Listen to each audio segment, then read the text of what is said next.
aí no chat, pessoal da Finder, qualquer dúvida, necessidade, tá? A ideia é a gente responder aí as perguntas no final da apresentação, tá? Podem deixá-las aí no chat, se a gente não conseguir fazer no final da apresentação, a gente tem os dados aí de cadastro de vocês, a gente consegue responder depois, seja via e-mail, via telefone, tá? Então, vamos lá. A gente vai apresentação rápida minha, né? Meu nome é Daniel Trovó, eu trabalho na engenharia da Finder, né? Mais propriamente aí na parte de aplicação. A parte do DPS já é um componente aí que a gente está bem habituado lá na engenharia. E a ideia é passar para vocês hoje aqui uma ideia, né? Do que a gente tem trabalhado. E eu acho que o principal foco mesmo dessa apresentação, né? É deixar todo mundo aí nivelado no assunto, tá? Então a gente vai abordar desde um surto de tensão, o que é o DPS, né? Falar um pouquinho das características dele, né?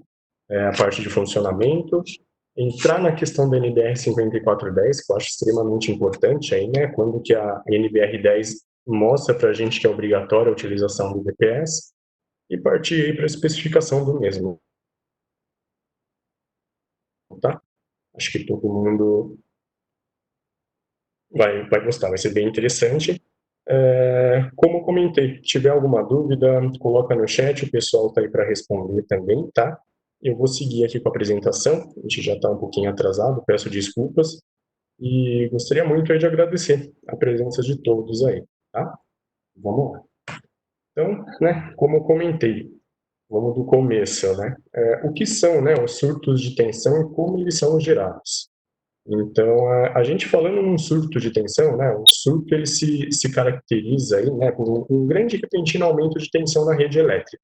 Então, ele é bem caracterizado por um pulso aí de curta duração, tá? Um pulso aí que vai ter menos que 1 milissegundo aí no tempo, assim, do decorrer de quando acontece esse distúrbio no sistema elétrico, tá?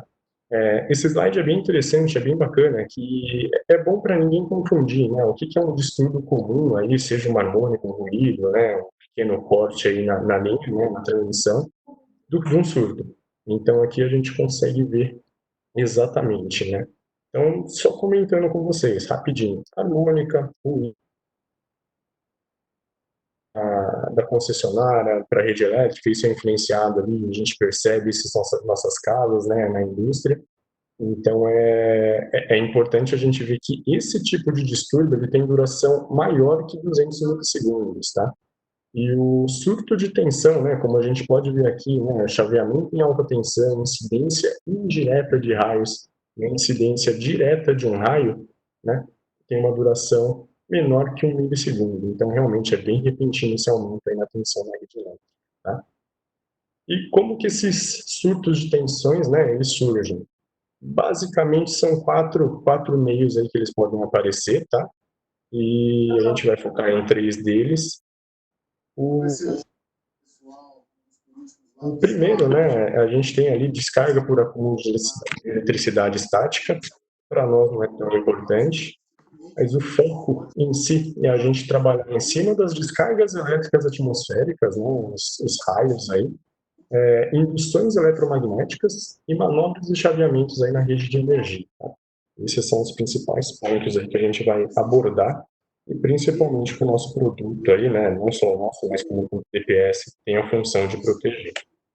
Só por favor, pessoal, novamente aí para quem chegou agora, desliga o microfone, desliga a câmera, para a gente não ter interferência na apresentação, tá? Por gentileza. Então, dando andamento aqui, pessoal, falando um pouquinho dos tipos de incidência, né? Quando a gente está falando aí de uma descarga atmosférica, quando a gente está falando de um raio. Então, a gente pode ter um impacto direto sobre o edifício, né? Que é essa primeira situação aqui do nosso lado esquerdo da tela. Então, o sistema de para-raios aqui, né? Ele tem a ideia é exatamente essa de proteger a edificação, né? As pessoas estão ali dentro, mas é captar essa descarga atmosférica, né? E isso, consequentemente, é uma descarga direta e acaba induzindo uma baita tensão aí dentro do nosso sistema elétrico, seja uma indústria ou uma residência, tá? E o impacto indireto, né? Então, pode acontecer um impacto ali e todo aquele surto de tensão, né, que não caiu diretamente, mas caiu em proximidades ali, vai gerar um campo magnético bem forte aí associado a essa corrente do raio, né? E tudo isso aí em contato com as matérias condutoras do edifício vai gerar esse surto de tensão aí dentro da edificação, tá? Então, resumindo, são esses dois tipos de incidência aí que a gente tem: o impacto direto e o impacto indireto, tá? Tudo isso depois vai levar a gente aí a definir qual o melhor DPS para a gente utilizar. Surtos de tensão, né, induzidos, né? Então, aqui basicamente mostra a figura do que eu comentei ali no slide anterior. Então, um campo magnético variável, né, bem alto, ele vai induzir uma corrente elétrica no circuito, né? E toda essa presença aí de raio, né, com base nesse campo elétrico gerado, é capaz de induzir tensões bem perigosas aí para qualquer equipamento eletrônico, tá? A gente deixa a foto aí de um computador, né, bem sensível, mas tem vários outros dispositivos aí que podem sofrer essa influência. Aqui, pessoal, acho bem interessante mostrar para vocês uma curva característica, né, de uma descarga atmosférica, de um raio. A gente vai utilizar bastante aqui algumas probabilidades da intensidade desse valor de pico da corrente, né, de acontecer, e a gente faz até uns cálculos aí no final para isso daqui ficar mais claro, tá? Eu acho bem interessante a gente lembrar, né, entender que essa daqui realmente é a curva de incidência do raio, né? Então a gente pode ver que nos primeiros momentos aqui, né, falando em tempo, a intensidade é extremamente alta, né? E ele demora bem mais aqui para poder se dissipar aí ao longo do tempo, né? Então, realmente tem uma carga bruta aqui de corrente muito alta. E falando em probabilidades, né? Esses valores de pico de corrente de raio podem variar de 2 kA até 200 kA. Falando em 200 kA, que é o pior caso, né, que a gente já conseguiu registrar, é em torno aí de 1% de todos os raios aí que caem, tá? Então, é uma probabilidade, né? Então, de todos os raios que caem, na verdade, né, 1% deles podem ter essa probabilidade de ter esse valor de pico aí extremamente alto. Tá?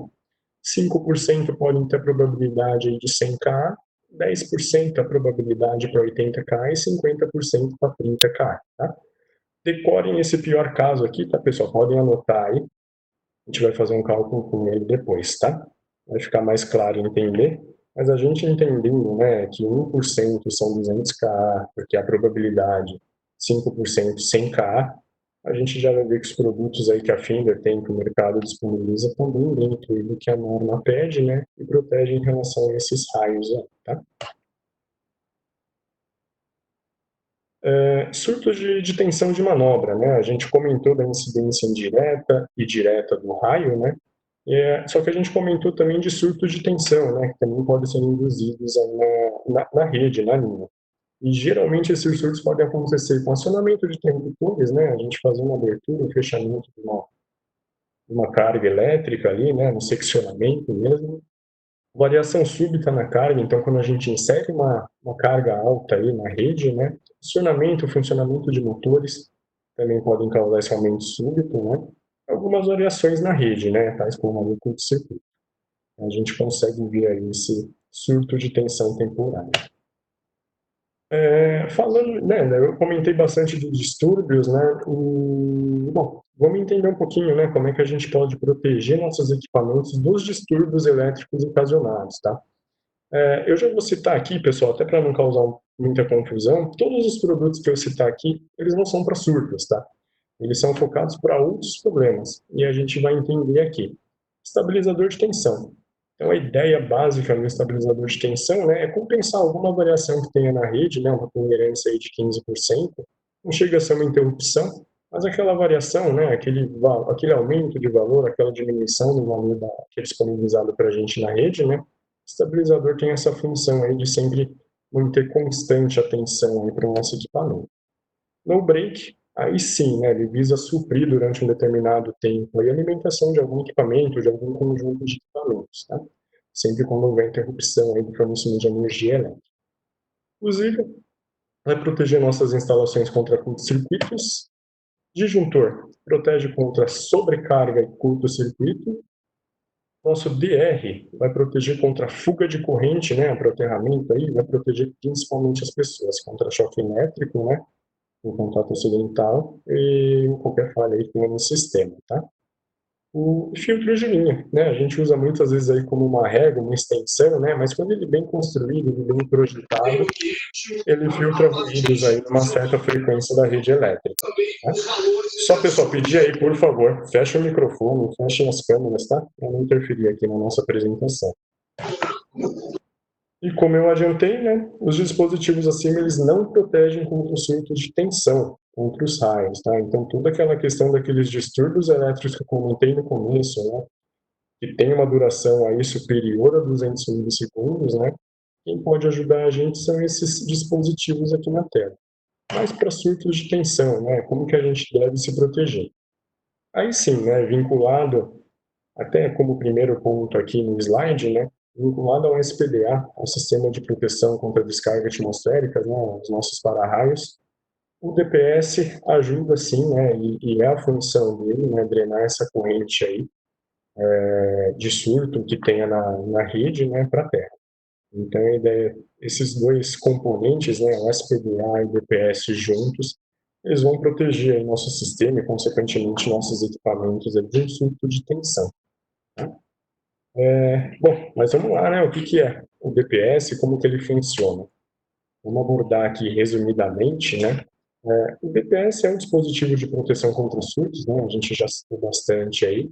Ele é destinado, né, a limitar essas sobretensões transitórias, né, desviar as correntes de surto para a Terra. Então, sobretensão transitória, os próprios surtos, né, a ideia é que isso na rede ali, né, a gente tem noção que quanto maior a corrente está na rede ali, maior vai ser a tensão induzida. Então a ideia é que ele gere um momento ali que ele consiga jogar isso para a Terra, né? E a tensão que, claro, que não vai ser igual ao nominal da rede, né? Mas que seja inferior, ela não seja suficientemente alta ali para prejudicar o equipamento, tá? Ou sua instalação elétrica ali, conforme estiver instalado. E o DPS, né? Eles ganharam rápida aceitação e difusão, eles protegem equipamentos aí com alto valor agregado. Então, se a gente for para comparar, né, uma aplicação que tenha um CLP, um quadro de CCM, que tenha, não sei, um inversor de frequência ali, esses produtos que a gente está acostumado a lidar hoje na indústria, né? Se a gente for pensar na nossa residência, as TVs, geladeira, a gente consegue ver que o DPS ele teve uma rápida aceitação, porque ele tem um valor muito, muito bom, né? Dentre aqueles produtos que ele protege. E se a gente for ver, o DPS está protegendo todo o seu sistema, não só um equipamento específico. Né? Claro que dá para ter uma proteção mais fina ali, mas a gente vai abordar isso depois. Mas a ideia é que realmente ele consegue proteger produtos aí, né, equipamentos com alto valor agregado. Eles podem facilmente ser adicionados a um sistema elétrico já existente, tá? Se bem ali selecionado, né, bem especificado, bem instalado, ele vai funcionar perfeitamente, ele vai fazer a função dele. E hoje, né, o uso de DPS, né, instalação elétrica de baixa tensão é obrigatório conforme a NBR 7410. Né? Então a gente vai abordar isso também mais para frente. Por que só atualmente, né, que a gente tem falado de DPS, porque antes não? Basicamente porque antes os produtos aí que nós tínhamos, né, instalados, seja indústria, nossa residência, eram um pouco mais robustos, né, eram motores transformadores, antes de casa a gente tinha TV, né, com válvula ainda, antes dos transistores, eram produtos mais robustos, né, então não tinha essa influência tão forte aí quando a gente fala de raio, de descarga atmosférica, mesmo alguma manobra de tensão, tá? Hoje, realmente, nossos produtos aí que a gente tem pendurado em rede, né, em rede elétrica, seja indústria, residência, são bem sensíveis. E o funcionamento do DPS, tá, pessoal? Vou passar aqui para vocês de forma rápida, para a gente poder entender. Esse é um funcionamento geral, tá, independente do comportamento, do componente interno que tenha dentro dele, tá, da forma como ele é feito.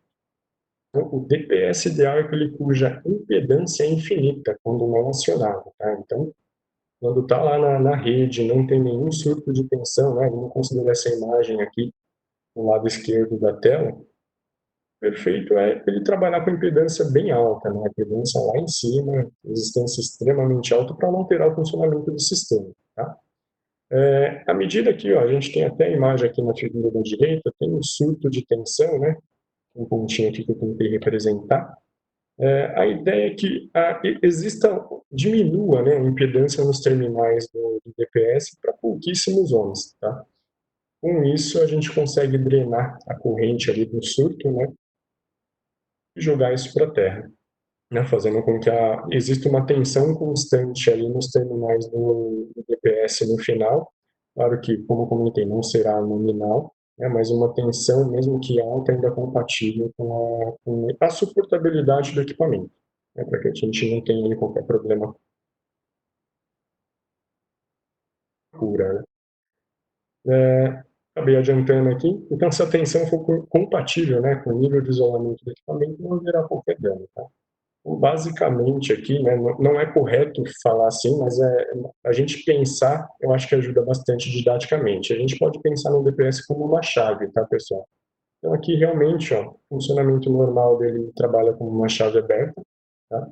Lembrando que ele está em paralelo com a rede, tá? Então, realmente aqui não vai influenciar em nada. E aqui a gente tem a situação dele num surto, né? A gente tem ele trabalhando com uma chave fechada. Então, realmente, com essa diminuição aí da impedância das resistências nos terminais, né? Ele acaba permitindo aí drenar essa corrente excessiva. Tá? Isso acontece aí muito rápido. Bom, os componentes internos dele, né? Vamos começar aí pelo centelhador. Basicamente, né, o centelhador ele é constituído por dois eletrodos, tá? Separados entre si. A gente pode até bater nessa figura aqui, né? Se vocês conseguem ver meu mouse aqui. Nesse primeiro caso, um centelhador por ar, né? Então, o que a gente tem de dielétrico aqui é um ar. Um centelhador a gás, né? Que pode ser tanto argônio como neônio. Então, é bacana que ele está aqui, né? Restrito nessa cápsula. Então, tem toda a questão de um ambiente, digamos que controlado, né? Ele mantém uma tensão de emissão em valores constantes aqui. Tá? E a ideia, né? Na hora que você tem um surto de tensão aqui, né? Surge um arco elétrico entre esses dois eletrodos, né?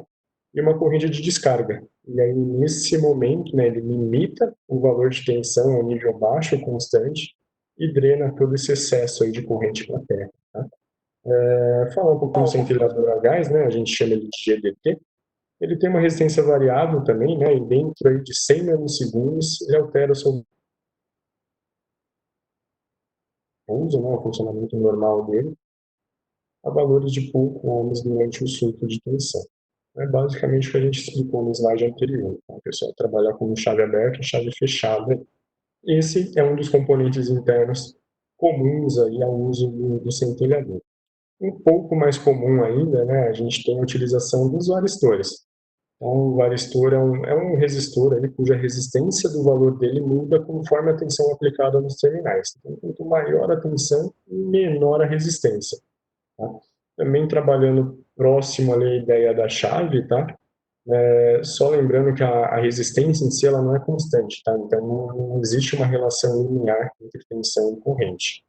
E são geralmente utilizados ali como elementos de proteção contra transientes de tensão. Então eles vão proteger aí, na verdade, todo equipamento montado, né, posterior aí à sua instalação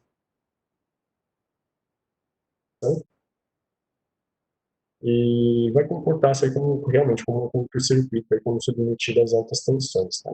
A ideia, mais uma vez, é drenar essa corrente aí desse raio, dessa descarga atmosférica para a Terra. Bom, falando um pouquinho, resumindo aí um pouquinho, né? Então, como a gente falou, DPS ideal, né? Para a gente seria um zerado ali, energia dissipada bem elevada e um tempo de resposta ali bem rápido, né? Porém, né, o que existe hoje na nossa realidade é o centelhador a gás, né?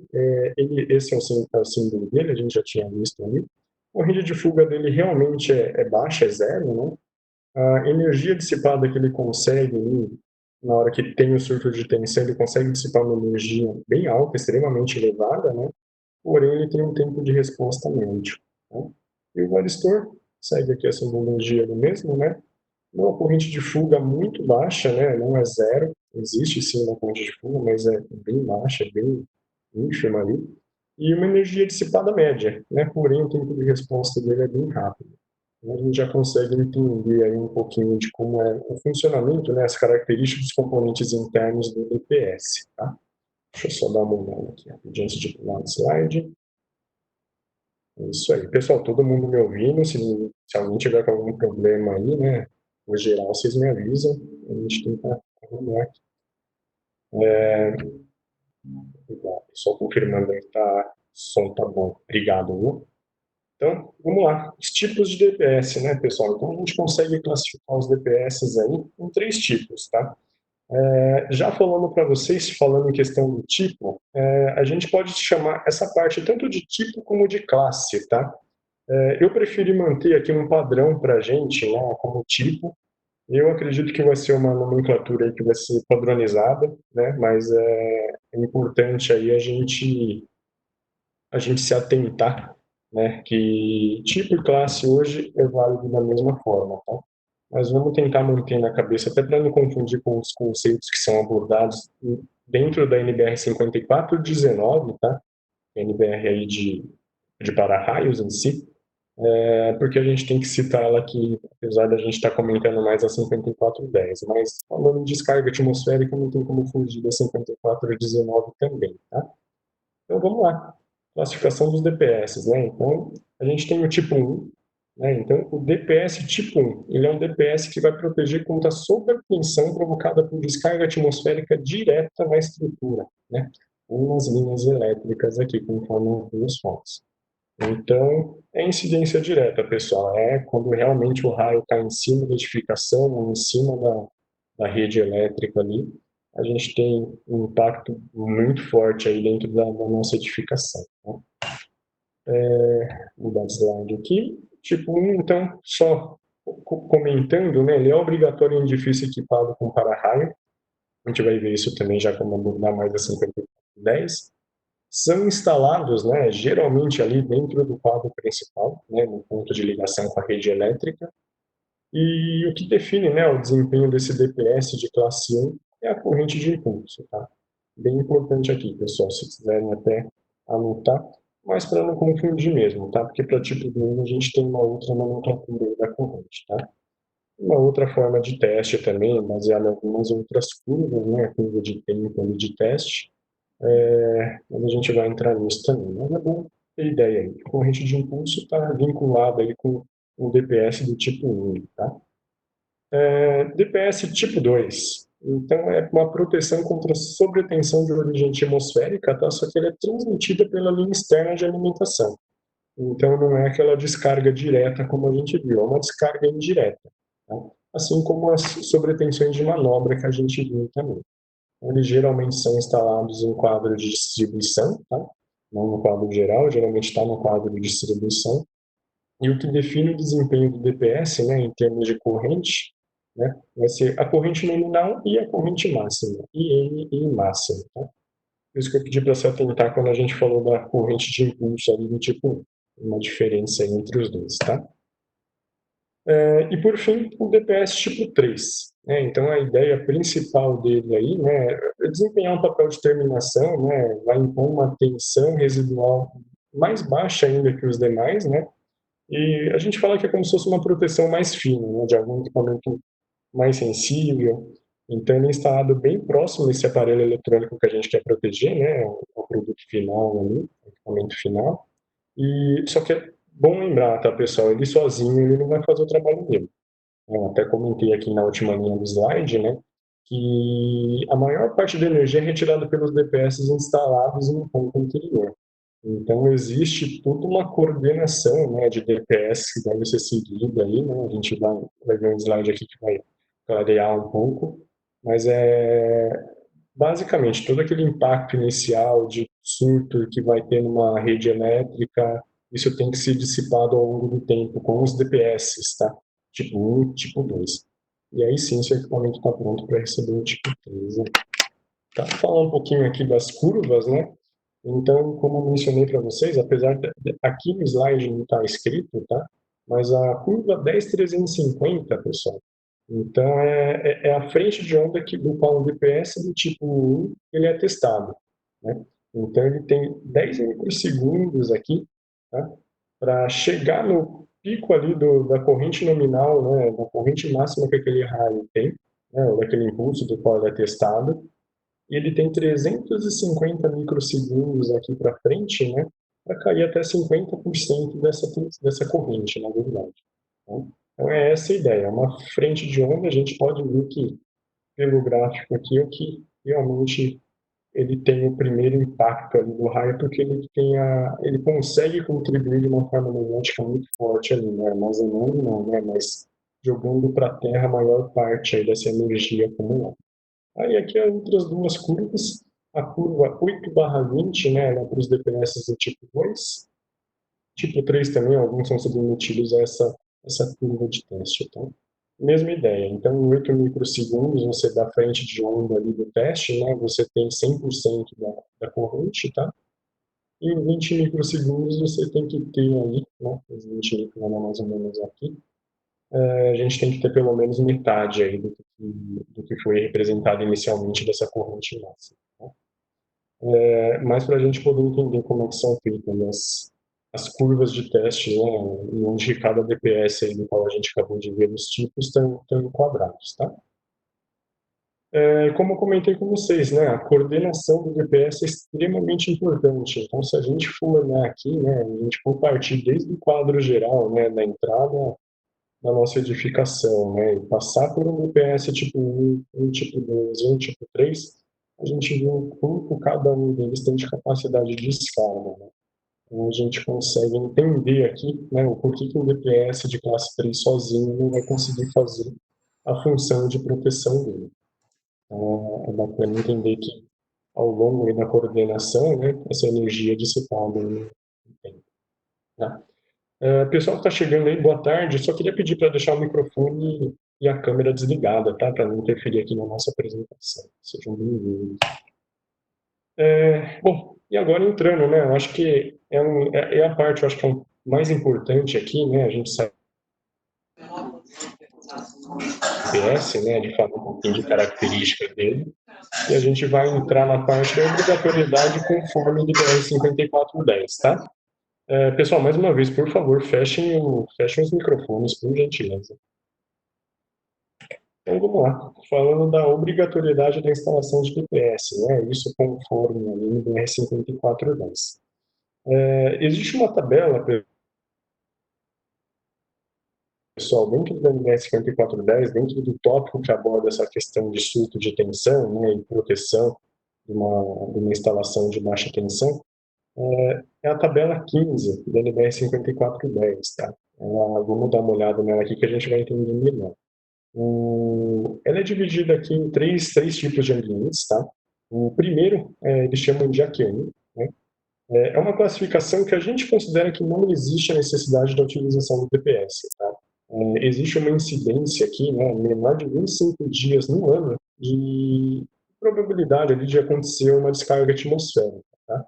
A gente sabe que no Brasil não é bem assim, a gente está bem nos trópicos ali, né, entre trópicos, a gente é um país tropical, então a gente tem uma incidência bem forte aí de raios, tá?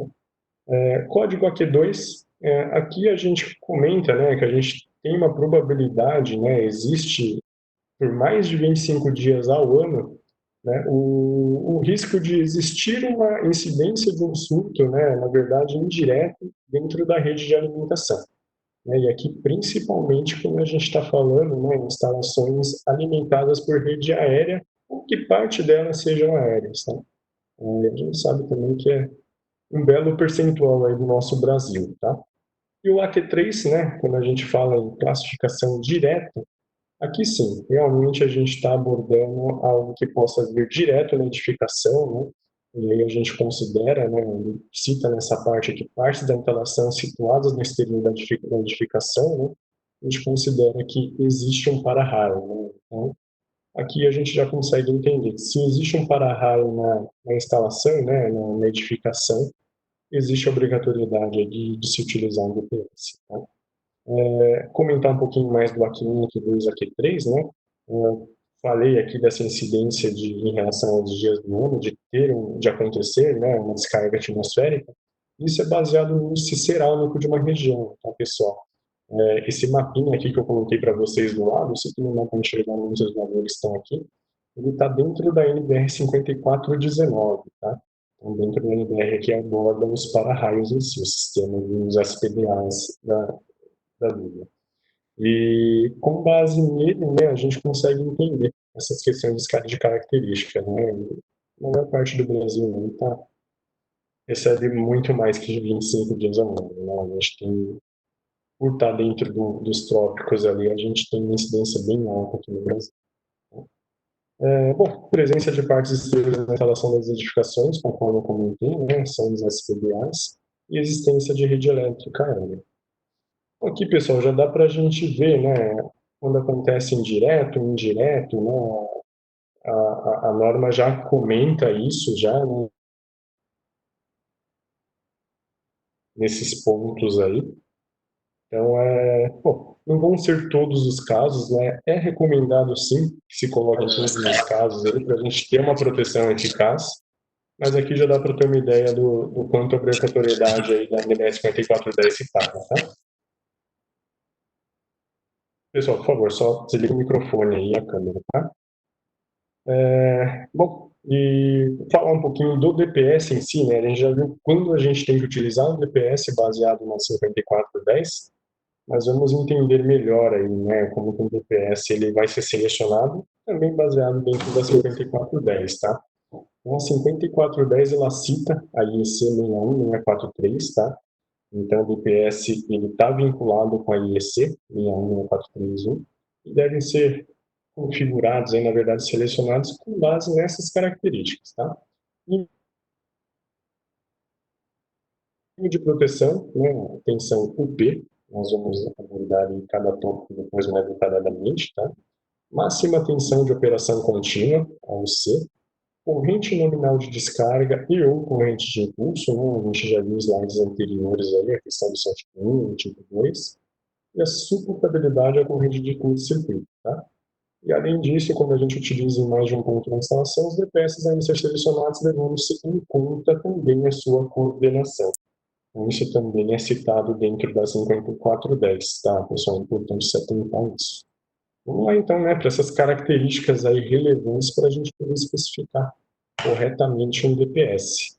Então, nível de proteção P. Eu já citei em vários momentos aqui na apresentação, mas aqui eu acho que fica mais fácil a gente poder entender, né, o que é, né, e quanto isso impacta aí na nossa instalação.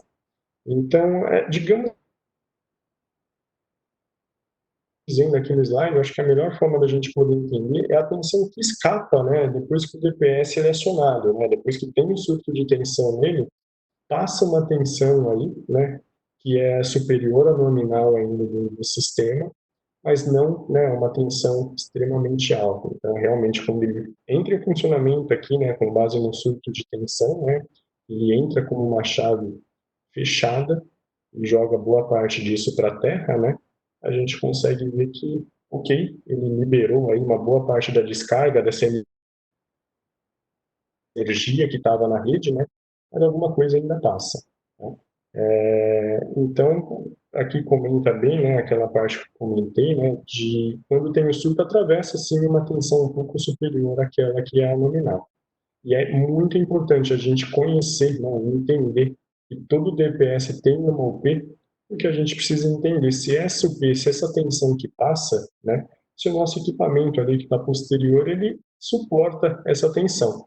Eu acho que se a gente não tiver baseando nisso para dimensionar o trabalho da forma correta. Por isso que é extremamente importante entender a UP, entender o que a gente tem pendurado aí na rede elétrica, né, para ver, né, se está de acordo aí. Se não tiver, a gente tentar uma proteção mais fina, tentar entender a melhor forma aí de proteger o equipamento. Tá? Então, mas a gente vai ver que, pelo menos nos produtos Finder, né, nos DPS Finder, a gente tem uma UP muito baixa, e praticamente atendem aí todas as normas, aí, todas as categorias de instalação dentro de uma ZPR, que a gente vai ver também, tá? Então, a zona de proteção de raios dentro da edificação também é citado no 5410. É exatamente esse slide. Então, aqui a gente consegue ver, pessoal, toda a questão, né? Aqui a gente comenta até de classes, né? Então, por isso que eu pedi para a gente se atentar que no DPS a gente vai citar sempre nessa apresentação como tipo, tá? e para não confundir com as classes aqui do ZPR. Acho que bacana aqui a gente poder entender, né, que desde que a gente vai, né, do ZPR 0, que está fora da nossa instalação elétrica, né, até o ZPR 1, 2, 3, que está dentro já da nossa residência, da nossa indústria, né, é importante a gente entender que a área, né, da qual o DPS ele deve ser aplicado, né, onde ele tem uma maior efetividade aí quando a gente está trabalhando com ele, é nessas áreas aqui entre uma zona e outra, tá? Então, o que a gente, basicamente, eu quero dizer aqui, uma zona ZPR zero, né, uma zona de proteção de raio zero de instalação. Está no início do seu relógio. Então, ali a gente tem parte de contator, medidor de energia, e eles têm que ter uma suportabilidade, pessoal, de tensão de 6 kV. Tá? Suportabilidade que eu digo é de um surto mesmo, tá? É momentâneo, não pode ser contínuo aqui. Então, realmente, eles têm que ter uma suportabilidade a surto, né? Baseado nesse 6 kV. Ok, chegamos aqui na nossa entrada, né, no nosso quadro principal, onde colocamos um DPS tipo 1. Né? E aqui a gente já vê que, por norma, né, dentro de uma ZPR1, os equipamentos, né, eles têm que ter uma proteção, na verdade, uma suportabilidade à tensão, a surtos de tensão de 4 kV. Tá? Bom, passamos para o quadro de distribuição, onde é instalado um DPS tipo 2, né, e tudo que está posterior ali, todos os equipamentos em si, né, falando aí numa residência, acho que o melhor exemplo que tem são os eletrodomésticos, né, tem que ter, por norma, uma suportabilidade de 2,5 kV, um surto de tensão. Tá? E quando a gente falar em zona ZPR3, né, a gente está falando de equipamentos eletrônicos sensíveis e a suportabilidade de em torno de 1,5 kV. Tá? Bem posterior aqui na instalação do UPS tipo 3, se for o caso, se a gente entender que realmente precisa dessa proteção fina. Tá? Também isso daqui é citado no 5410, utilizado lá. E é importante a gente ter em mente aí, porque a gente falar de UP, né, a gente tem que entender a questão da suportabilidade. Então, aqui a gente vê que todos os produtos eles têm uma suportabilidade já definida. E, bom, falando um pouquinho de produto em si, quando a gente fala no DPS firme, né, a gente tem ali um UP que gira em torno de 1,2 kV até 1,5 kV. Então, realmente é uma UP bem baixa, né, no mercado é um dos mais baixos que tem. Bom, a tensão máxima de operação contínua, né, também é um ponto importante aí para a gente definir a questão da especificação do DPS. Quando a gente fala em tensão máxima de operação contínua, pessoal, a gente está falando, né, seja na tensão eficaz ou em tensão contínua mesmo, que nossos produtos atendem, né, áreas com tensão contínua, é a forma como é aplicado continuamente, né, então é praticamente a nossa tensão nominal. O que a gente tem que prever, né? A norma cita, mas é importante mesmo a gente ter esse bom senso, né? Que é importante a gente ter dentro do você do equipamento, né, pelo menos uma margem ali de 10%, né? Então, se a gente for pensar, né, que tem a tensão nominal ali de alimentação do sistema em 230 volts. Então, é importante, né, a gente saber se um DPS é 275, né, que ele está dentro aí para poder atender. A gente sabe que o porquê, né, desses 10%, basicamente. Existem variações na rede, a gente sabe que no Brasil é bem comum, então é importante que a tensão, o C, né, que é a máxima tensão de operação contínua do DPS, esteja aí com uma margem boa em relação à tensão nominal ali da sua rede. Então, uma vez que a gente tem isso, né, o sistema ser protegido, a gente identifica que a tensão nominal ela tem que ser menor que um C do DPS. Com essa margem de 10% aí, a gente consegue trabalhar muito bem na especificação do produto. Tá? Então, eu espero que tenha ficado claro aí para vocês. Mas a ideia é mostrar que assim, a gente não pode trabalhar com um DPS que é 275 volts, né? Trabalhar com uma tensão nominal de 275. A gente sabe que vai ter alguns momentos ali que vão chegar um pouco mais que isso, 290, 295. E isso para o DPS, né, uma vez que ele é especificado, né, feito todos os testes de UC máximo dele para 275, isso vai diminuir a vida útil do DPS, né? Então, provavelmente, dependendo do tempo que ele ficar, quando ele realmente tiver que atuar, quando tiver um surto ali, pode ser que ele já tenha acabado a vida útil dele. Não é isso que a gente quer. A corrente de pulso, né, eu tinha comentado com vocês, está baseada ali em DPS do tipo 1, tá? E quando a gente fala, né, numa corrente de impulso, por ser um DPS do tipo 1, a gente está falando uma descarga atmosférica direta sobre a edificação ali nas proximidades, né, na rede elétrica, vai fazer com que toda essa tensão aí, na verdade, toda essa corrente entre aí para o nosso sistema.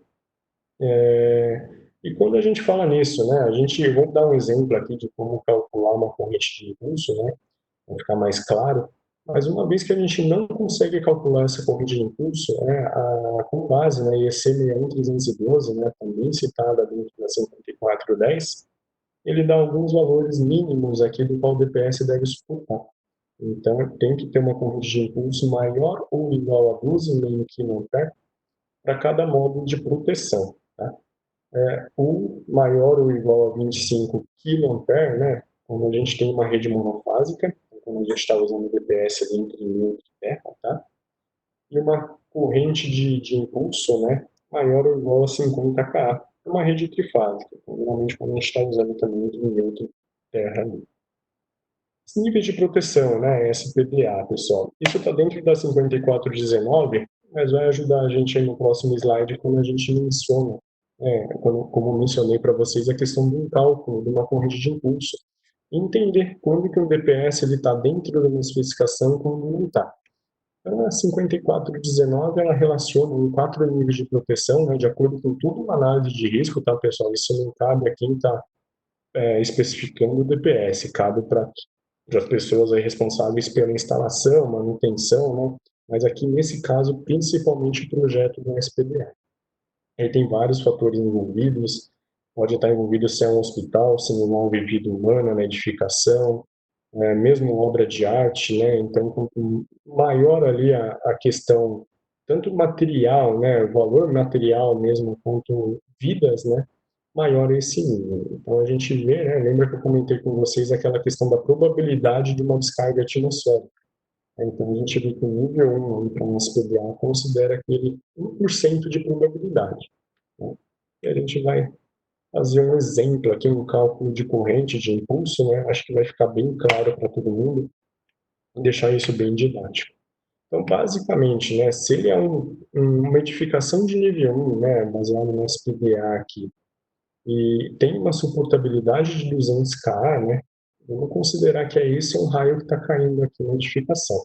Né? Então, a gente tem aqui, né, a corrente de surto conduzida no interior da edificação é metade disso. Por quê, pessoal? Aqui utilizando de lei de Kirchhoff, né? Então, a gente tem que a entrada do para-raio aqui entrou esse raio, né, considerando toda a questão, tá, pessoal, de aterramento, tudo, a gente sabe que isso daqui é um pior caso, né? Vai metade para um lado, metade para o outro. Então, a gente sabe que dentro da edificação, né, a gente vai ter aí 100 kA. E a corrente de surto, né, imposta em cada condutor, considerando que estamos trabalhando num sistema de aterramento TNC, tá? 3 fases, mais o condutor PEM. Então, nós temos 4 no total. Então, pegando esse 100 kA, né, que é a nossa corrente de surto aí dentro da edificação, né, dividindo por esse número de polos aí que a gente tem, de módulos, a gente consegue chegar em 25 kA, que deve ser o quanto cada módulo aí de DPS deve suportar. Então, corrente de impulso, pessoal, a gente tem que se atentar muito nesse dado. Tá? E aqui a gente praticamente tem um exemplo de um cálculo que pode realmente acontecer. Tá? Então, se a gente bater o olho nos DPS da Findre, a gente consegue ver que a gente tem vários produtos que atendem essa capacidade de corrente aqui por módulo. Tá? E lembrando que é 1% de probabilidade de cair um raio. A gente protege boa parte de uma edificação, de uma instalação elétrica, trabalhando com esse nível de para-raios em uma edificação. Bom, fazendo um cálculo aí, né, para uma edificação de nível 4. Então, só notando aqui rapidinho, a gente viu que o nível 1, né, 200 kA, nível 2, 150 kA, nível 3 e nível 4, 100 kA, 100 kA, tá? Geralmente, quando a gente está trabalhando em nível 4, aí, a gente está falando em uma instalação comercial. Tá? Então, são 100 kA ali que o para-raio é previsto, tá? Isso, como eu falei, pessoal, não é a gente que define aqui, é realmente quem trabalha aí com o projeto de para-raio. Então, considerando, né, que o nível 4 de para-raio na modificação seja de 100 kA, a gente tem fazendo as mesmas contas, tá, pessoal? Trabalhando com o Kirchhoff aqui, né, metade indo para a terra direta e metade então para a modificação. A gente tem aí que o surto conduzido dentro do interior ali da nossa residência, da edificação em si da indústria, né, é de 50 kA. Considerando o mesmo tipo de aterramento, né, para ficar fácil nossos cálculos aqui, inclusive a comparação, trabalhando ainda com 3 fases mais um condutor PEM, né, quatro condutores, a gente tem que cada módulo aí tem que atender 12,5 kA. Então são os valores aí praticamente que quando a gente olha, né, no catálogo de um fabricante, de um fornecedor de DPS, que a gente acaba encontrando muito comumente aí. Então é mais para a gente poder ter essa ideia de como é feito esse cálculo, tá? E atrelar isso com os produtos aí, com os DPS. Falando em corrente nominal e corrente máxima de descarga, né? A gente está falando, como eu comentei, dos DPS tipo 2, né? Então, realmente, quando a origem, né, daquela sobretensão, ela vem da linha de fora, vem da linha externa, né? Então, é uma sobretensão de manobra ou, né, uma incidência indireta de um raio. Então, quando a gente fala em corrente nominal de descarga, né, IM, ela não deve ser inferior, falando no DPS tipo 2, tá? Não pode ser inferior a 5 kA, então ela tem que ser maior ou igual a 5 kA, tá? Aqui são os valores, né, da curva de teste do DPS tipo 2, que implica mais ainda que realmente ele foi testado para ser um DPS para absorver uma corrente indireta, então, pessoal, uma incidência ali que vem de forma indireta. Então, da mesma forma, né, a norma cita essas questões de corrente nominal baseado, né, para cada módulo de proteção, como mencionei, 5 kA. Quando a gente está falando em rede monofásica, né, quando o DPS está sendo usado ali entre neutro e terra, a gente trabalha aí com no mínimo 10 kA, tá? E a gente vai trabalhar com no mínimo 20 kA quando a gente está falando em rede trifásica, tá? Também ligado aí de neutro para terra. E a máxima corrente de descarga, que também é um dado informado de catálogo, tá? Ela é o valor de pico da corrente de uma forma de onda, né, de 8/20, isso falando do DPS tipo 2, que o DPS deve suportar pelo menos uma vez sem se romper. Então a gente vai bater o olho ali em alguns catálogos, né, de DPS, a gente vai ver que tem a corrente nominal e tem a corrente máxima de descarga. Corrente máxima. Tá? Então, se lá está falando que a corrente máxima de descarga é de 40 kA, estou dando exemplo, tá? Indica para a gente que pelo menos uma vez, né, enquanto o DPS estiver ali instalado, ele vai ter que trabalhar e vai ter que drenar essa corrente aí provinda do surto, né, vai ter que drenar para o terra. Então, é basicamente essa ideia, né, é garantir que pelo menos uma vez a sua linha está protegida. Tá? E nas demais condições, na corrente de descarga nominal, né, existe não existe um consenso em si para cada fabricante, mas geralmente aí entre 10, 12 descargas o DPS consegue trabalhar. Tá? Então, desde que ali, como comentei, KOC correta, né, a tensão de alimentação ali nominal menor do que a OC do equipamento, né, ele consegue aí trabalhar e ter um ciclo de vida ali de descarga bem alto, tá? Entre 10 e 12 aí. Vai muito do produto, da forma como está instalado, não tem como precisar o certo, tá? Mas é superior a uma, né? E uma é sempre garantido pela corrente máxima de descarga, tá? Máxima. Suportabilidade ao curto-circuito, tá, pessoal? É também mencionado na 5410, mas devido à possibilidade de falha ali do DPS, né, a suportabilidade à corrente de curto-circuito dele deve ser, no mínimo, igual ou superior à corrente de curto-circuito presumida no ponto que ele vier a ser instalado, tá? Então, tem toda uma questão de cálculo aqui, pessoal, não é só pegar 15, 20 vezes da nominal, isso é projeto mesmo, né? Então, é importante saber que isso é exigido pela norma, que o DPS tem que informar isso, tá? Mas não é algo que a gente precisa se aprofundar aqui. Bom, as formas de instalação, né, a parte da arquitetura em si do DPS, a gente consegue trabalhar com ele de duas formas. A primeira é o modo comum, que é a mais comum mesmo, tá? É a gente pensar, né, numa sobretensão que aparece entre os condutores vivos, tá? Entre os condutores vivos, desculpa, em terra, tá? Então, quando a gente fala de fase terra ou de neutro terra, então geralmente são as descargas aí provenientes de raios, tá? E esse modo de sobretensão ele destrói equipamentos conectados à Terra, classe 1, e também equipamentos não conectados à Terra, que são classes 2, tá?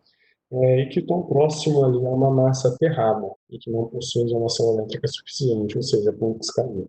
Uma vez que a gente tem essa questão desse surto, né, desse pico de tensão ali, a gente está suscetível a uma sobretensão que vai aparecer entre fase Terra e neutro Terra, tá? A gente já vai ver a instalação dele ali, depois tem um resuminho, a gente vai conseguir entender melhor. Bom, uma vez que o modo comum, né, a gente está falando de condutor vivo indo de fase para a Terra, a gente passando para o modo diferencial agora, pessoal, a gente vê que é uma sobretensão que pode circular entre os condutores, tá? Então aqui a gente, quando a gente comentou, né, de manobra de tensão, que há uma incidência que pode ocorrer de surto na rede, né, a gente está falando que é algo que acontece entre fase e fase ou entre fase e neutro. Tá? Então, a gente consegue proteger isso também por um modo diferencial aqui, e a gente vai entender depois melhor aqui como é que funciona. Tá? Basicamente, vai afetar o sistema de aterramento TP e também o TMS, tá? Onde existe aí uma diferença considerável de comprimento ali entre o condutor do neutro e o condutor do terra. Tá? Alguns LIDT aí. Não vamos abordar agora também, mas para a gente ter ideia aqui do que impacta, né, e do que isso pode causar algum dano aí no equipamento. Tá? Então aqui eu acho que visualmente fica um pouquinho mais fácil a gente entender. Então sempre que está no modo comum, tá pessoal, fase terra ou neutro terra, a gente vai ter essa condição aqui de todos os condutores mais zero, tá? Então, se a gente tem fase neutro, são dois condutores, a gente vai ter 2 mais zero. Mesma coisa aqui, quando tem três condutores, 3 mais zero. Quando tem as três fases mais o neutro, né, são 4 condutores mais zero. Quando a gente fala, pessoal, do modo diferencial, proteção em modo diferencial, como é do fase neutro, a gente tem um condutor, né, nesse exemplo aqui da primeira figura, né, um condutor de alimentação mais o neutro. Só que o neutro aqui a gente está em modo diferencial. Então, lembra que a gente precisava proteger no modo diferencial, né? Entre as fases ou entre fase e neutra. Então, nesse 3 mais 1 aqui, o que a gente consegue ver? A mesma coisa. Então, a gente tem as três fases mais o neutro. Né? Está separado porque é o modo diferencial e é porque a gente está protegendo entre fase e neutra. Então, basicamente, a gente consegue ver aqui que o surto que vem, né, entre as fases ou entre fase e neutro aqui, vai ter um dispositivo aqui, pode até ver pela simbologia, que a gente está falando de varistor e centelhador. Né? O centelhador tem essa característica aqui de ser um pouco mais parrudo, né, em relação à descarga, então ele consegue fazer essa proteção do modo diferencial. E a ligação, né, aqui é praticamente a parte interna dele, então se a gente for pensar entre o modo diferencial e o modo comum em produto em si, a gente acaba não percebendo a diferença, tá? A gente vê que a diferença está construtivamente interna no produto. E aqui a colinha, eu acho que é um slide muito bom, né? Fiquem tranquilos, a apresentação vai estar disponível para vocês. Mas eu acho que resume bem, né, tudo que eu quis citar agora de modo diferencial e de modo comum. Acho que a gente consegue entender bem, com base no aterramento que a gente tem, né, qual é o melhor modo aí para a gente utilizar. Então, a gente falando em aterramento, pessoal, TMS ou TMCS, né, falando em DPS do tipo 1 ou tipo 1 mais 2, eles devem ser instalados no modo X mais 0, ou seja, no modo comum.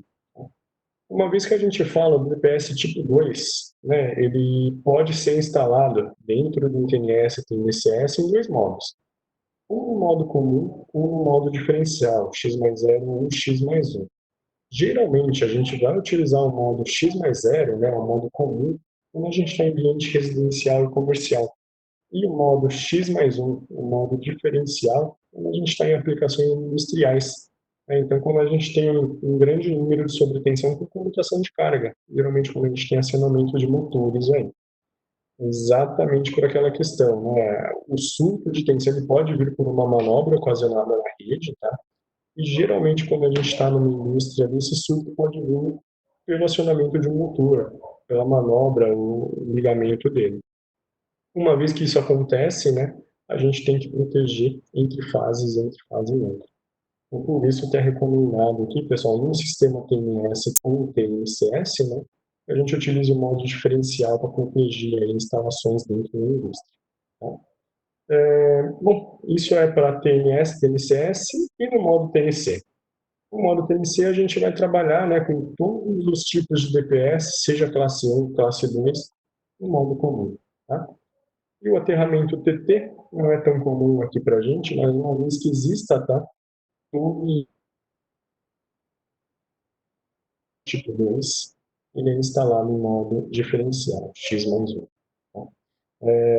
Resume bastante aqui o que eu expliquei. Eu acho que é bom para dar uma ideia de como a gente especifica melhor, baseado no aterramento DPS. Tá? Vamos falar um pouquinho dos danos aí causados, né, ao DPS. Os principais motivos, né, o que mais pode ocorrer no DPS ali é uma sobretensão temporária, né, que vai se manter por um tempo relativamente excessivo, a partir do qual o DPS não consegue mais conduzir.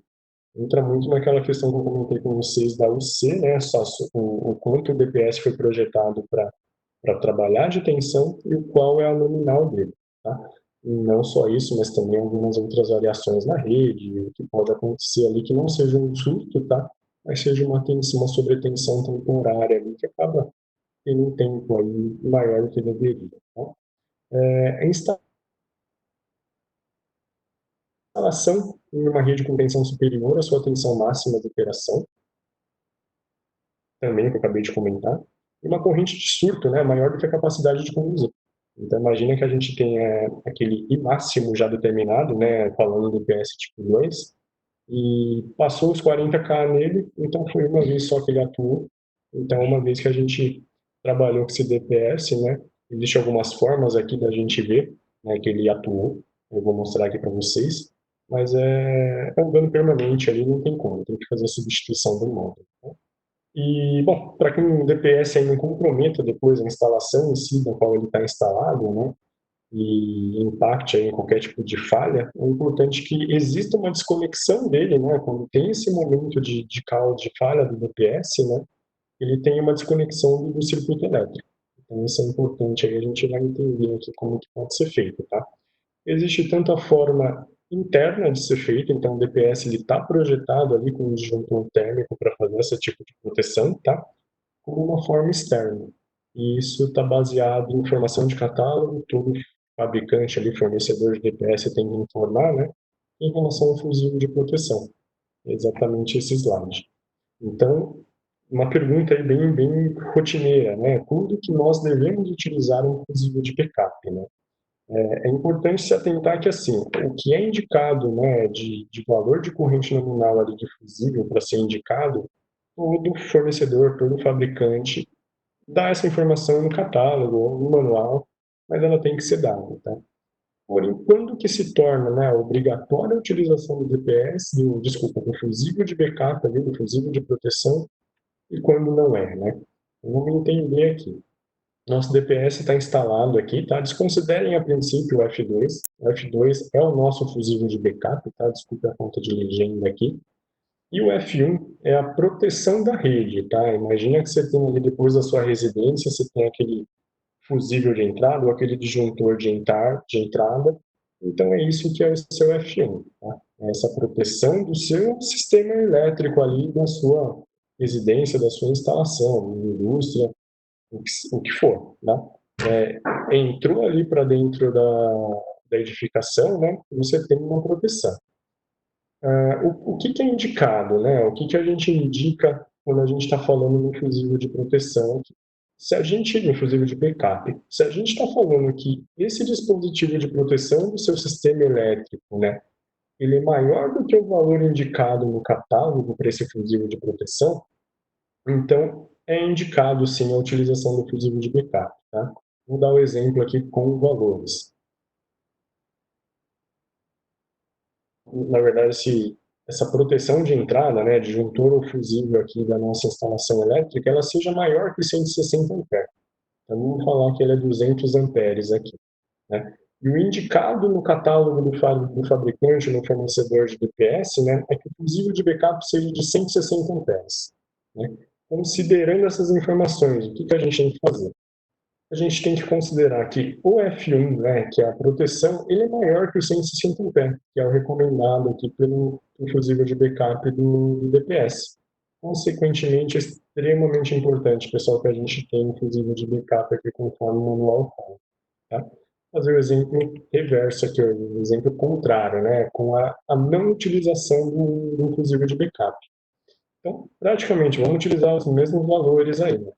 A diferença é que o fusível aqui, né, ou o disjuntor de entrada do nosso sistema elétrico, ele é menor, né, que os 160 amperes, que é indicado como fusível de backup. No primeiro exemplo aqui, eu dei que ele poderia ser 200 amperes. E aqui vamos falar que ele é 140 amperes. Tá? Uma vez que ele é 140 amperes, porém indicado para fusível de backup, né, pelo fornecedor da DPS, é de 160, uma vez que esse valor de F1 é menor, né, que o indicado pelo catálogo para um fusível de backup, o fusível de backup ele pode ser desprezado. Tá?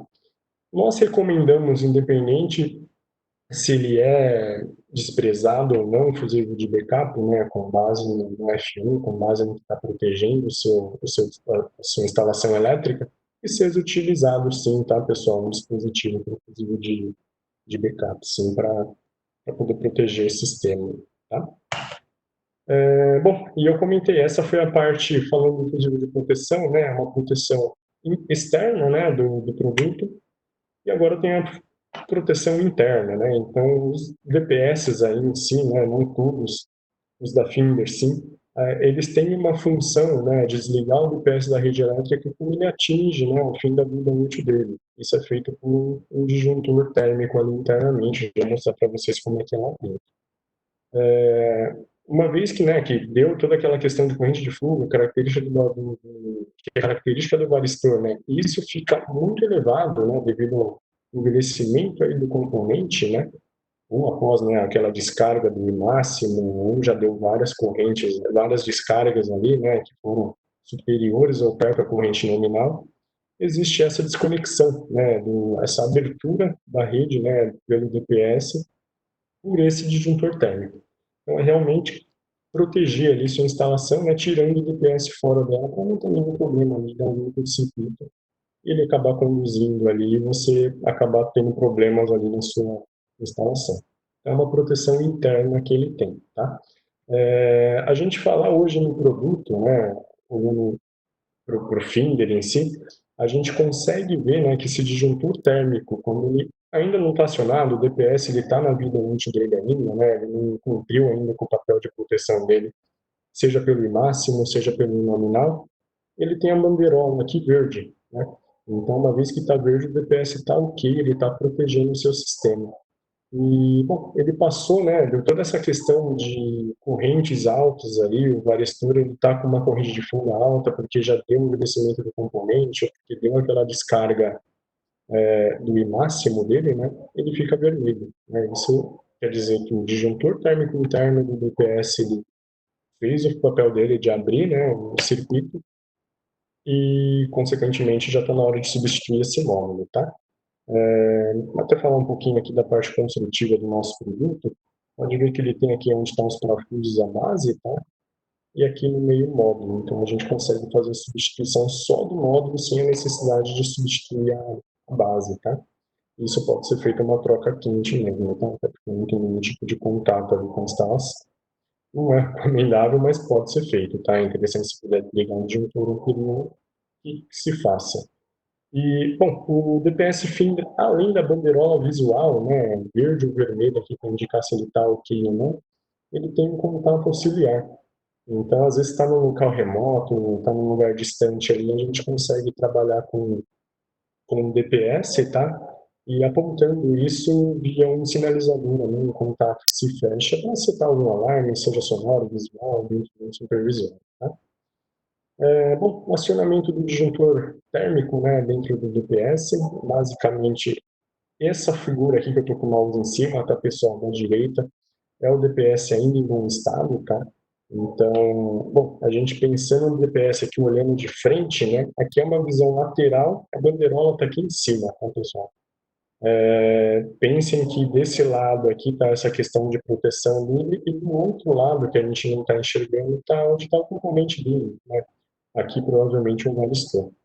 Então a gente consegue ver, pô, deu uma descarga aqui, a gente consegue ver o caminho que ele cruza por dentro aqui, né? Imaginando que está o valistão aqui.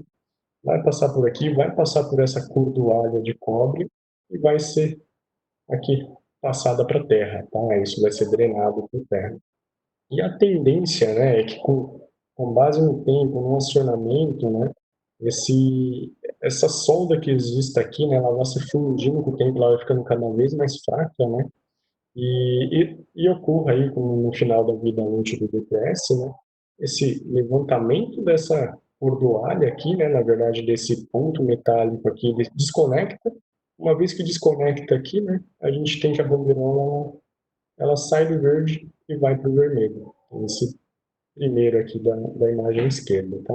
Então aqui a gente vê que após o acionamento, né, o DPS está fora da sua rede, está com alimentação ainda, por isso que é importante a gente ter ideia aí se tá ok ou não o DPS, né, seja pela sinalização visual ou pela visualização ali, né, sonora, conforme o contato seco interno que ele tem para alarme, tá? Por curiosidade, falando nele, tá? É esse camezinho aqui, né, vinculado a toda essa parte mecânica que faz o acionamento do contato auxiliar para demonstrar o do DPS. Então aqui você pode ver que o DPS está ok, né, ele está acionado, uma vez que tem toda essa lógica de desconexão aqui baseada no fim da vida útil, carga máxima que o DPS fez, ele levanta, né, e a partir daí ele abre o contato e aí é setado o alarme. É bem legal aí para a gente ter ideia de, principalmente, áreas remotas. Aqui alguns exemplos de aplicação, tá, pessoal? Vou passar rapidinho aqui, mas é mais para abordar um pouco dos produtos da Finder em si, tá? O que a gente trabalha, seja na parte de residência, seja na parte industrial aí. Então, alguns exemplos aí de aplicação, tá? Um painel aí dentro de uma estação de tratamento de água, ou seja, um DPS aqui para proteger a parte AC, um DPS para proteger a parte DC, né? 24 volts aqui a gente tem. Para automação, então, mais uma vez, né, os DPS aqui para proteção AC, DC, de entrada de uma fonte. A saída da fonte, a gente tem DPS tipo 3 aqui para proteger o 24 VDC.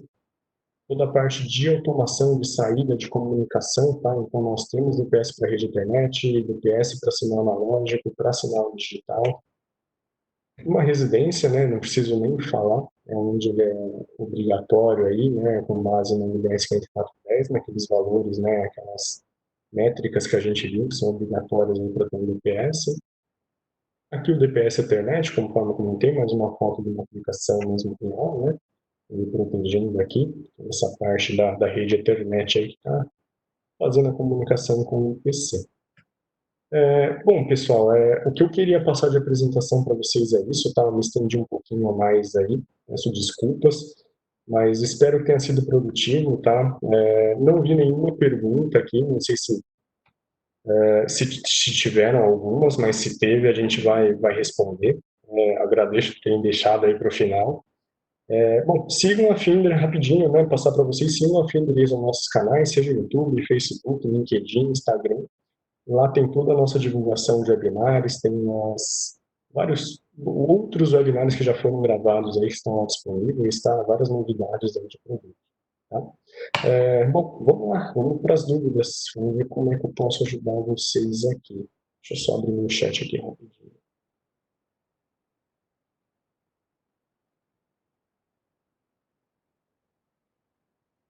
Bom, a pergunta do Rogério Cardoso aqui, né? O contato auxiliar DPS é um contato seco, posso enviar a um PLC? Pode sim, Rogério, e basicamente é essa a função dele, tá? você colocar uns 24 volts ali e mandar essa informação ali, na hora que fechar, né, para um PLC, para ele fazer alguma lógica ali de aviso, para dizer que a vida útil aí do DPS ela se encerrou. É extremamente importante quando você não vai ter um operador direto ali para verificar a vida útil do DPS. Tá? Bom, vamos lá. O Alfredo aqui mandou uma pergunta. A saída do DPS como instalado no padrão podem ser conectados diretamente no back? Depende de onde ele está instalado, se é um tipo 1 ou tipo 2, tá? Deixa eu só ver o nome aqui do Alfredo. Se ele tem que ser conectado ao BEP ali, geralmente se ele é um tipo 1, tá? Se ele está próximo ali ao BEP. Se a gente está falando de um DPS tipo 2, espero estar respondendo aí sua questão, ele tem que estar num BEL ali, ele tem que estar num ponto que vá para o BEP depois, tá? Assim, não sei se é tão... Depende muito de como está a instalação lá. Mas, resumindo, né, vai no BEP direto com um DPS tipo 1, e um DPS tipo 2 aí passa pelo BEL, tá? A Finder já tem DPS específico para o sistema fotovoltaico, né? Eu acredito que foi uma pergunta do Jânio aqui. Sim, Jânio, uma boa e excelente pergunta. Eu tinha acabado, esqueci de comentar aqui nas aplicações. Sim, a Finder tem DPS específico para trabalhar com sistema fotovoltaico, tá? São DPS aí aplicados em normas diferentes, né, dentro do segmento fotovoltaico, e a gente tem uma homologação, toda a certificação do DPS próprio para isso, tá? Então a Finder tem sim.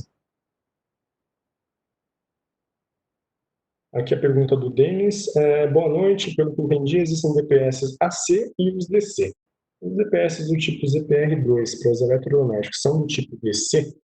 Eles basicamente são do tipo AC, tá, Denis? Quando a gente fala ali, quando a gente está protegendo com DPS do tipo, vai depender muito da instalação, né? De como você tem a instalação ali. Mas a proteção em si, quando a gente fala em eletrodoméstico, a gente está numa residência, né? Então, basicamente, a gente está trabalhando com intenção AC. Tá? Deixa eu ver se tem mais alguma pergunta aqui. O pessoal está conectado ainda. Agradeço mais uma vez aí, tá, pessoal, estarem conosco aí. Vamos ver aqui, tem uma última pergunta aqui, ó. Uma instalação trifásica, o usuário é o Casa 21. Uma instalação trifásica residencial com 4 quadros, né, em cascata. Qual a recomendação de uso ideal? Proteger com 50K, 25K e 12K nos quadros por fase e o último quadro sem o DPS? Cada um aqui vai depender muito, conforme a gente mostrou ali da corrente de impulso, né? O que a gente indica, né? Quando a gente sabe que é uma aplicação trifásica ali, residencial, né? Se tem para-raio ou não, isso vai interferir bastante, mas quadro de entrada ali, o quadro geral, um DPS classe 1, a gente já viu que o pior caso, né? Se a gente for trabalhar num sistema de aterramento TNC, é que cada módulo suporte 25Ka. Então, não teria necessidade aqui de você proteger 50Ka, tá? Utilizando os módulos aí mais parrudos que tem 25Ka, você estaria protegendo ali com base naquele raio de capacidade de 200Ka, que é um raio de 1% de probabilidade de cair. Então, você vai estar muito bem protegido ali. O demais da sua instalação, por mais que sejam 4 quadros em cascata, tem que trabalhar com a coordenação de DPS, tá? Se na entrada você tem o tipo 1, é interessante que depois em cada quadro ali você tem o tipo 2. E aí o tipo 3 vai depender muito do quanto você quer proteger, né? Qual que é aquele grau de proteção fina que você quer no seu equipamento final, no seu equipamento sensível, tá? Todo mundo me ouvindo ainda, né, pessoal? Espero que sim.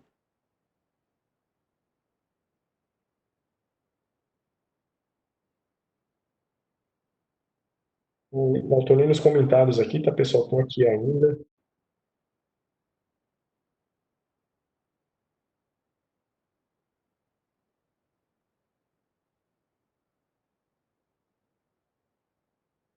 Não, perfeito. O Danilo comentou algo aqui que é importante, né? Que é a questão do disjuntor de proteção do DPS, né? Instalado a montante ali do DPS, ou seja, antes do DPS, né? Para fazer uma questão, uma proteção, né? Quando você precisa de uma desconexão do DPS para manutenção futura. Não tem problema, tá, Danilo? Pode ser feito, sim, pode utilizar, e como eu comentei, é sempre recomendado ter um fusível de backup, tá? E um torno ali de backup baseado nas mesmas características ali, tá? Então é bacana, apesar de, comentei, né, pode ser trocado a quente, né, o módulo do DPS, não vai ter contato nenhum com o operador, tá? É indicado em catálogo, mas eu realmente eu concordo que é interessante a gente ter uma desconexão ali do DPS antes para uma manutenção futura. Tá perfeito, não tem problema, pode utilizar a disjuntura antes ali. Segue a recomendação do fusível de backup. Tá?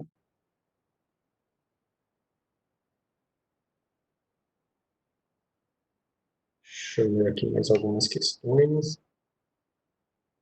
Pessoal, todo mundo me ouvindo ainda, né? Preocupado aqui, legal. Então, a pergunta do Denis: em um sistema TNC de aterramento, a descarga se divide por dois. Parte vai para o DPS, parte vai para o aterramento.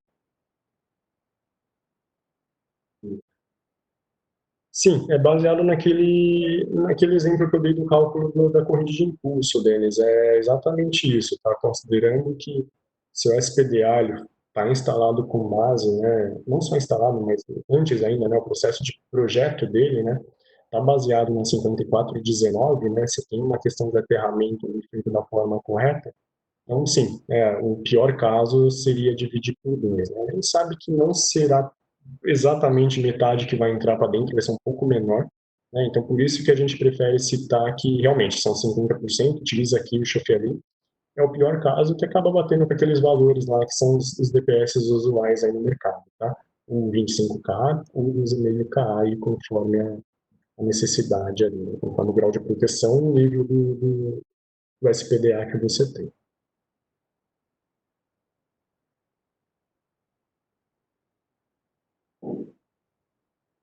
É isso aí, o Casa 21 confirmou aqui que entendeu o que eu passei, tá, em relação àquela questão das cascatas dos quadros na residência, e é isso mesmo, você pode utilizar um 25K, só entender se não está superdimensionado, tá, Casa 21, entender aí se 25K é realmente necessário ali, às vezes você começar a trabalhar com 12,5K ali, um, dois, é o que eu comentei, depende muito assim da instalação, mas não tá errado. Pode utilizar um 25K na entrada, né, e nos demais quadros ali 12,5K. Né?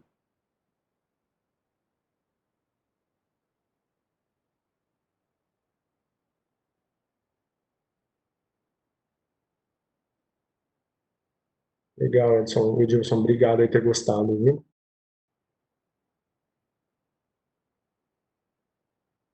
Legal, o Alberto também concordou aqui com o pessoal, né, para colocar a proteção antes ali, né, para poder pra ter um efeito ali de manutenção. Perfeito, não tem problema, muita gente faz e está correto. Tá? É isso aí, pessoal. Obrigado aí pela participação, tá? Acho que foram todas respondidas, independente disso, né, no nosso canal ali tem, no nosso site tem a parte de suporte, entrem lá, mandem e-mail para a gente, se tiverem alguma outra dúvida. Dentro do próprio site, tá, pessoal, tem várias informações sobre DPS, catálogo, tem aplicativo do DPS que a gente ajuda ali como dimensionar o DPS com base no aterramento, tá? O site da Finder é bem interessante, é bem completo, tá? Utilizem lá para dar uma olhada, para se basear e quando tiver alguma aplicação. E contem com o nosso corpo técnico também, tá? Na engenharia ali, estamos sempre à disposição. Tá? Muito obrigado aí. Vou continuar mais um pouquinho aqui. Se alguém tiver alguma necessidade, eu estou aqui ainda, tá?